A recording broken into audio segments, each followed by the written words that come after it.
पन्हाळा तालुक्यातील बहिरेवाडी गावातून शक्तीपीठ महामार्ग जाणार आहे। या महामार्गासाठी सुमारे 70 एकर जमीन बाधित होणार आहे। त्यामुळे बहिरेवाडी ग्रामस्थांनी शक्तीपीठ महामार्गाला तीव्र विरोध दर्शवलाय। राज्य शासनाचा बहुचर्चित असा शक्तीपीठ महामार्ग पन्हाळा तालुक्यातील बहिरेवाडी गावातून जातोय। या गावातील साधारणपणे 50 शेतकऱ्यांचं 70 एकर क्षेत्र या महामार्गासाठी बाधित होतंय। गावामधून या अगोदर वारणा उजवा कालवा गेलेला आहे, त्यासाठी शेतकऱ्यांची बरीच जमीन गेली आहे। त्याचबरोबर गेल इंडिया या गॅस पाईपलाईन कंपनीनं देखील गावातूनच गॅस पाईपलाईन नेली आहे, त्यासाठी देखील अनेक एकर क्षेत्र बाधित झालंय।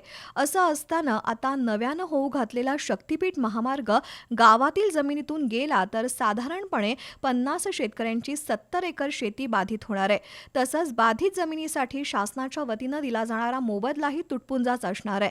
त्यामुळे या महामार्गाला आम्ही आमच्या हद्दीत येऊ देणार नाही अशी भूमिका बहिरेवाडीतल्या शेतकऱ्यांनी घेतली आहे। पन्हाळा तालुक्यातील 5 गावातून हा महामार्ग जात असून या 5ही गावांच्या वतीनं शनिवारी पन्हाळा इथल्या प्रांत कार्यालयासमोर आंदोलन करणार असल्याचं बहिरेवाडी गावचे माजी सरपंच रवींद्र जाधव यांनी सांगितलं। यावेळी बहिरेवाडी गावच्या सरपंच प्रमिला जाधव, उपसरपंच राजाराम जाधव, ग्रामसेवक सुनील सुतार यांच्यासह ग्रामस्थ उपस्थित होते।